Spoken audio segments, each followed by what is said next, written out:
Are you looking for a beginner-friendly sewing project? Okay, this is a great project for a novice looking to practice using a rotary cutter, sewing some straight stitches, creating and sewing with bias tape, and practicing pressing to get clean edges. If you're a more advanced sewer, this is just a really quick, easy project to personalize your decorations. We're having a housewarming party this weekend, and so I thought this was the perfect opportunity to make a cute custom little bunting of my own. I love putting up decorations, and I usually hang up that gold bunting. But I've realized recently that, one, I hate how cheap it looks. It's not that environmentally friendly, plus it's actually not really that cute. I picked these fabrics. They're joyful and bright, and they just feel like me. And I'm gonna make them into some fun bunting to hang up for this weekend, and I'll be able to just reuse it for any other events we have in the future. Okay, so the first step is going to be measuring and drawing our little cardboard template that we'll use to cut out the triangles. So what you'll see is on this ruler, there are different angle guides that are very helpful. So I'm gonna use the 60 degrees, so we have a little equilateral triangle. Let's line that up on the 60 degrees. And then I'm gonna make this, I think about 9 inches long. And then I'll rotate, go to this other 60 degrees, and then get to the point where the tip of this line shows up. Okay, now I'm gonna just add some seam allowance. So on this ruler, you'll see there are lines or notches every 1/8 of an inch. So I am going to line it up on the 1/2 inch mark and draw that line.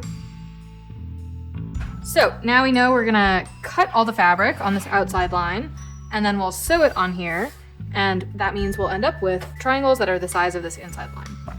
Okay, let's talk about cutting out the fabric. So number one, for this type of project, you need a rotary cutter. If you're trying to cut out these triangles with scissors, it's gonna take you forever, you're gonna hate your life, and your lines won't be nearly as straight as they would be with this. Okay, I wanna make 3 strands and have 10 triangles on each strand. So I'm gonna need a total of 30 triangles in this fabric and 30 in this. I took my fabric and lined up the 2 selvages. You can tell it's the selvage because it's got this little fuzzy edge. Fold it in half, and then you fold it in half again. So you end up with this little tube. Let's go ahead and cut out 30 triangles from this fabric. Let's cut.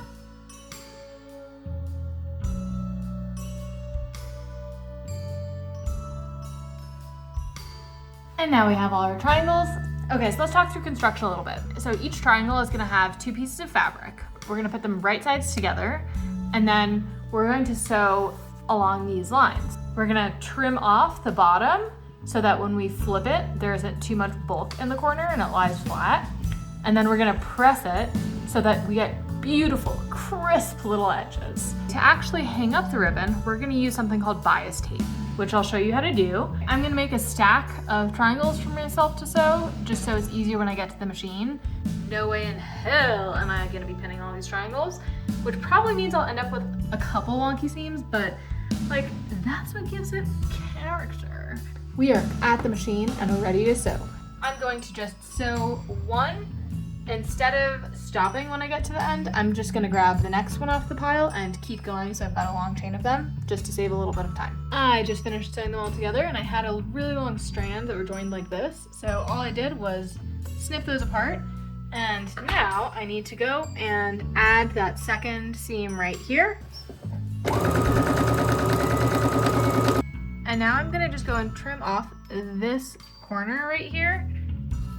That'll make your point a lot sharper. So I'm gonna just separate all of them, do that, and then flip this inside out so that it's ready to iron next. For these buntings, I just realized I already have 2 packs of white bias tape that's ready to go. So 2 of the strands I'm gonna just use with this, and then for the 3rd one, I'll show you how to make some bias tape. This is a bias tape kit, and there are different sized attachments to make different size bias tape. This is a little foot that has a U shape. And so you cut out a piece of fabric that is the width of this piece of metal right here. And then when you feed it through, it folds it into a little C. So you feed this ribbon through, and as you pull it out on this end, you you iron the piece. And then you drag it along and iron, and so you end up with this flat piece that has two pieces folded on top. From there, you go and you fold those in half again, and you end up with bias tape that is exactly like this. It obviously is a little bit more time consuming than buying a pre-made pack, but they only really sell these in solid colors, and so if you want to match your fabrics, it's better to do it out of your own fabric. Each of these is 9 inches. There are 10 total, so this will make up 90 inches. And then I'm gonna add 10 inches on either end to tie it onto something. So that puts us at 110 inches. So I need 110 inches of bias tape. And actually from cutting the pieces earlier, I ended up with strips like this that are going to work perfectly. But if I wanted to make bias tape technically correctly, I would cut them on the 45. So you've got selvage, and you have to cut the strips going this way. But since I already have these pieces ready to go, I don't want to waste them and I will use them. This is 1/2 inch wide. And so to figure out how wide your strip needs to be, you take that number, times it by 4. 2 inches total. So we're gonna cut out a 2-inch strip. We have our 2-inch strip. Now let's talk about how to load it up. Feed this through here. Having something sharp will be your friend. So I have this awl, but you can use like a pen, a pencil, a knife. Get something that will allow you to poke it through. If you're having a hard time, know you're not alone. Ta-da! Okay, the tiny piece is really all I need. Now at this point, I'm pulling it through. Seeing it's turning into this C shape. This is what you will iron. If I wanted to technically install this bias tape the right way, I would sew along this bottom edge, flip it over, then sew along the top, and that gives you the most clean, beautiful finish. But I have a need for speed, and so we're gonna skip that, and instead I'm going to just tuck in the flag right there, fold it over, and sew, and just do one line. For a nice clean end, I'm going to just fold this down, press really hard, and fold it closed.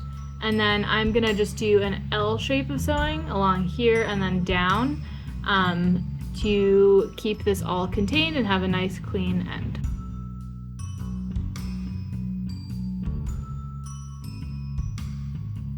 Overall, I'm stoked as hell with how these turned out. I think they look really cute, and I'm way more proud to hang this up than I would be to hang up a gold foil pennant. I also love the way that this bias tape turned out. It just gives it a nice, clean, solid edge. I hope one of you watching this decides to make a banner of your own, and if you do, please let me know if you have any questions as you're doing it, if you run into any issues, and please share photos if you create some. Thank you so much for watching, and don't forget to give us a like, comment, subscribe, follow, so you can get more content like this on how to do DIY projects in the kitchen and around the home and in the garden. Thank you so much for watching, and have a wonderful day.